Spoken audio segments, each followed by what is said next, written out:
بسم اللہ الرحمن الرحیم۔ معزز ناظرین و سامعین، السلام علیکم ورحمۃ اللہ۔ ہم آپ کو اپنے قرآنی دعاؤں کے سلسلے کے آخری پروگرام میں اپنے چینل پر خوش آمدید کہتے ہیں، اس درخواست کے ساتھ کہ ہمارے اس چینل کو سبسکرائب بھی کیجیے اور اپنے کمنٹس کے ساتھ ویڈیو کو لائک کریں۔ شکریہ۔ حضور صلی اللہ علیہ وسلم نے مکی دور ابتلا میں جو دعا مانگی وہ قرآن کی سورہ بنی اسرائیل کی یہ آیت تھی: رب ادخلنی مدخل صدق واخرجنی مخرج صدق واجعل لی من لدنک سلطانا نصیرا۔ اے میرے پروردگار، مجھے جہاں لے جا سچائی کے ساتھ لے جا، اور جہاں سے نکال سچائی کے ساتھ نکال، اور میرے لیے اپنے پاس سے غلبہ اور امداد مقرر فرما دے۔ الحمدللہ، ہم اہل ایمان ہیں۔ اس حیثیت میں اللہ تعالیٰ خوش ہوتے ہیں جب انسان استغفار کرتا ہے۔ قرآن میں موجود اس دعا کو ہر مسلمان کو اپنی دعاؤں میں شامل کرنا چاہیے۔ ربنا آمنا فاغفر لنا ورحمنا وانت خیر الراحمین۔ پروردگار، ہم ایمان لائے، ہمیں معاف کر دے، ہم پر رحم کر، تو سب مہربانوں سے زیادہ مہربان ہے۔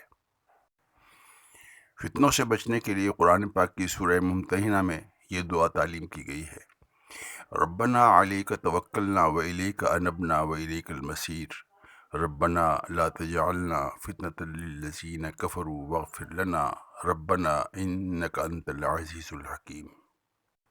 اے پروردگار، ہم نے تجھی پر بھروسہ کیا اور تیری ہی طرف ہم نے رجوع کیا، اور ہمیں تیری ہی طرف لوٹنا ہے۔ اے ہمارے رب، ہمیں کافروں کے فتنے کا شکار نہ کر اور ہمیں بخش دے۔ اے پروردگار، بے شک تو ہی غالب حکمت والا ہے۔ یہ وہ دعا ہے جو حضرت یونس علیہ السلام نے مچھلی کے پیٹ میں مانگی، اور ہر مسلمان اپنی ہر مشکل میں اس آیت کریمہ کا ورد کرتا ہے: وَنَادَىٰ فِي الظُّلُمَاتِ أَن لَّا إِلَٰهَ إِلَّا أَنتَ سُبْحَانَكَ إِنِّي كُنتُ مِنَ الظَّالِمِينَ۔ آخر کو اس نے تاریکیوں میں سے پکارا: الہی، تیرے سوا کوئی معبود نہیں، تو پاک ہے، بے شک میں ظالموں میں ہو گیا۔ حضرت ایوب علیہ السلام کا صبر ایک مثال کی حیثیت رکھتا ہے، جو انہوں نے اپنی بیماری اور صعوبتوں میں روا رکھا اور یہ دعا کرتے رہے جو قرآن کی سورہ الانبیاء میں تعلیم کی گئی: انی مسنی الضر وانت ارحم الراحمین۔ مجھے یہ بیماری لگ گئی ہے اور تو ارحم الراحمین ہے۔ استغفار کرتے ہوئے حضرت موسیٰ علیہ السلام سورہ الاعراف میں تعلیم کردہ یہ دعا مانگا کرتے تھے: رب اغفر لی ولی اخی وادخلنا فی رحمتک وانت ارحم الراحمین۔ اے رب، مجھے اور میرے بھائی کو معاف کر اور ہمیں اپنی رحمت میں داخل فرما، تو سب سے بڑھ کر رحیم ہے۔ کسی بھی مشکل اور مصیبت میں نصرت کے لیے مانگی جانے والی دعا: فدعا ربہ انی مغلوب فانتصر۔ میں اب عاجز ہوں، اب تو ہی میری مدد فرما۔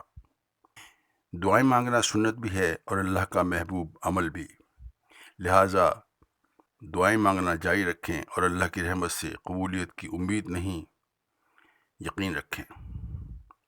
اور آخر میں آج کی بات: اگر آپ چاہتے ہیں کہ آپ کے عیب دفن رہیں تو برداشت کرنا سیکھیں، کیونکہ بردباری سے خطاؤں کی پردہ پوشی ہوتی ہے۔